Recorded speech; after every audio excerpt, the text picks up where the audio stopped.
إن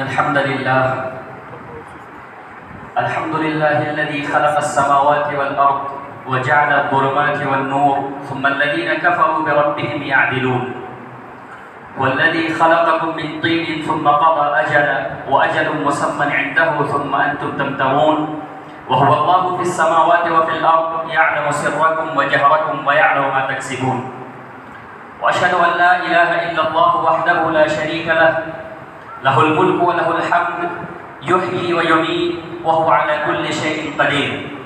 وأشهد أن سيدنا ومولانا محمدا عبده ورسوله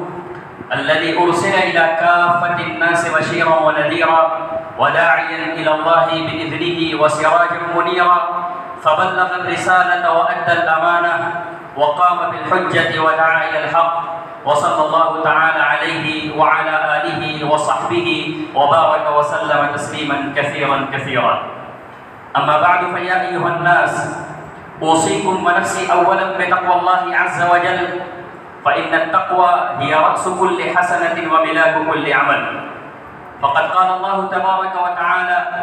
يا أيها الذين آمنوا اتقوا الله حق تقاته ولا تموتن إلا وأنتم مسلمون وأوصيكم ونفسي بالاعتصام بحبل الله والتمسك بشريعة الله فقد قال الله تبارك وتعالى واعتصموا بحبل الله جميعا ولا تفرقوا واذكروا نعمة الله عليكم إذ كنتم أعداء فألف بين قلوبكم فأصبحتم بنعمته إخوانا وكنتم على شفا حفرة من النار فأنقذكم منها كذلك يبين الله لكم آياته لعلكم تهتدون وأوصيكم ونفسي بالامتثال بما أمره الله ورسوله صلى الله عليه وسلم وبالانتهاء عما نهى الله عنه ورسوله صلى الله عليه وسلم فقد قال الله تبارك وتعالى وما آتاكم الرسول فخذوه وما نهاكم عنه فانتهوا أيها الإخوة المؤمنون إنما نحن نمر بأيام إنما هي أيام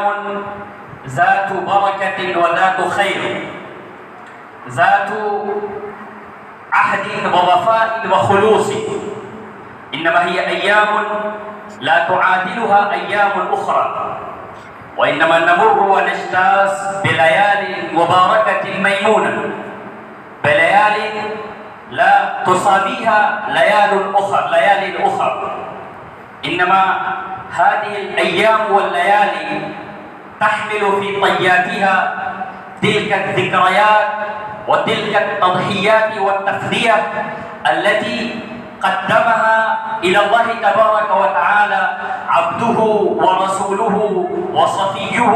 وخليله سيدنا ومولانا إبراهيم عليه الصلوات والتسليمات إنما قد ابتلى الله تبارك وتعالى إبراهيم عليه الصلاة والسلام بعدة تكليفات وبعدة كلمات قد أتمهن إبراهيم عليه الصلوات والسلام إنما لم يتم تلك الكلمات إبراهيم عليه الصلاة والسلام فقط بالعمل بالجوارح بل إنما هو قد أتم تلك الكلمات وهذا التعبير كما قد ذكرت لكم فيما قبل إنما هذا التعبير بالإتمام إنما يدل على أن العمل بتلك الأحكام والعمل بتلك التكليفات كانت من أولئك العواطف ومن أولئك الانعطافيات التي كانت من قبل سيدنا إبراهيم عليه الصلاة والسلام إنما قد قدم تلك التفدية وتلك التضحية التي قد جعلها الله تبارك وتعالى من حيث الذكريات لهذه الأمة الإسلامية لهذه الأمة المسلمة لأن الله تبارك وتعالى قد بشر إبراهيم عليه الصلاة والسلام بكونه إماما للناس وقدوة للناس وإن كان إبراهيم عليه الصلاة والسلام في ذاته وفي فرديته منفردا وحيدا ولكنه كان في أوصافه وفي خلاله وفي صفاته وفي سلوكياته أمة قانتة لله تبارك وتعالى إبراهيم عليه الصلاة والسلام إن كان هو منفردا في حياته ولكن أصبح أسوة حسنة مثلا لجميع من الناس ولجميع من الناس إلى قيام الساعة. والله هذه صفة لا توجد إلا في إبراهيم عليه الصلاة والسلام، أن جميعا من الناس وأن جميع الذين يتبعون الملل والديانات إنما كلهم ينتسبون إلى سيدنا إبراهيم عليه الصلاة والسلام، سواء كانوا هودا، سواء كانوا نصارى، سواء كانوا المشركين من العرب،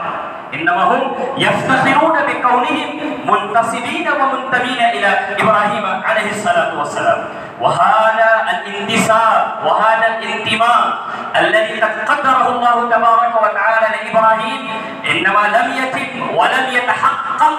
إلا بعد أداء تلك الأضحية وأداء تلك التفدية التي لا نتصور بأدنى جزء منها، وإن كان إبراهيم عليه الصلاة والسلام قد أداها ما أداها، وإنه قد أكملها ما أكملها، وقد أتمها ما أتمها.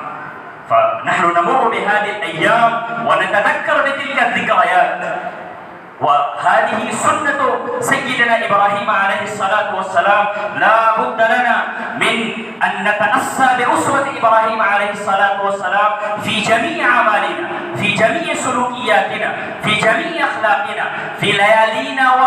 وأيامنا، في صباحنا ومسائنا، في خلوتنا وفي جلوتنا. وتلك المظاهر وتلك الخلائق لا بد من أن نتحلى بها، فإذا كنا نتحلى بتلك الصفات ونتحلى بتلك الأوصاف والخلاق فإن شاء الله تبارك وتعالى نكون من المتأسين بسنة إبراهيم عليه الصلاة والسلام، ومن أولئك الذين قال الله تبارك وتعالى عنهم: قد كان لكم أسوة حسنة في إبراهيم والذين معه. أقول قولي هذا وأستغفر الله لي ولكم ولسائر المسلمين من كل ذنب، ألا فاستغفروه إنه هو الغفور الرحيم.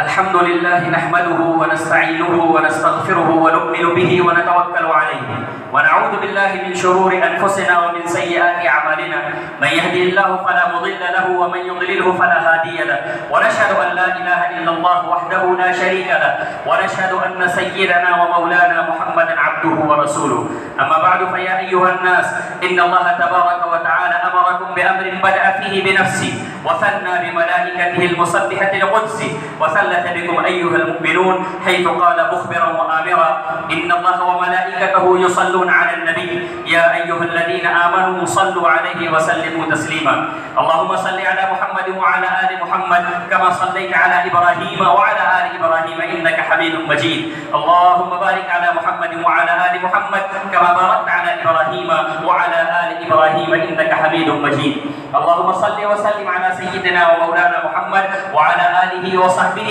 ولا سيما على سيدنا أبي بكر الصديق صاحب رسول الله في الغار، وعلى سيدنا عمر الفاروق قامي عساس الكفار، وعلى سيدنا عثمان ذي النورين كامل الحياء والوقار، وعلى سيدنا علي المرتضى أسد الله الجبار رضي الله عنهم أجمعين، وعلى الإمامين الهمامين السيدين السعيدين الشهيدين أبي محمد الحسن وأبي عبد الله الحسين رضي الله عنهما، وعلى أمهما سيدة النساء فاطمة الزهراء رضي الله عنها، وعلى عمي نبينا المكرمين بين الناس أبي عمارة حمزة وأبي الفضل العباس رضي الله عنهما، وعلى سائر الصحابة والتابعين ومن تبعهم بإحسان إلى يوم الدين. اللهم اغفر لنا ذنوبنا وإسرافنا في أمرنا وثبت أقدامنا وانصرنا على القوم الكافرين. عباد الله رحمكم الله، إن الله يأمر بالعدل والإحسان وإيتاء ذي القربى وينهى عن الفحشاء والمنكر والبغي يعظكم لعلكم تذكرون. اذكروا الله العلي العظيم يذكركم وادعوه يستجب لكم واشكروه على نعمه يزدكم، ولذكر الله تعالى أعلى وأولى وأعز وأجل وأتم وأهم وأعظم وأكبر، والله يعلم بما تصنعون. وأقيموا الصلاة.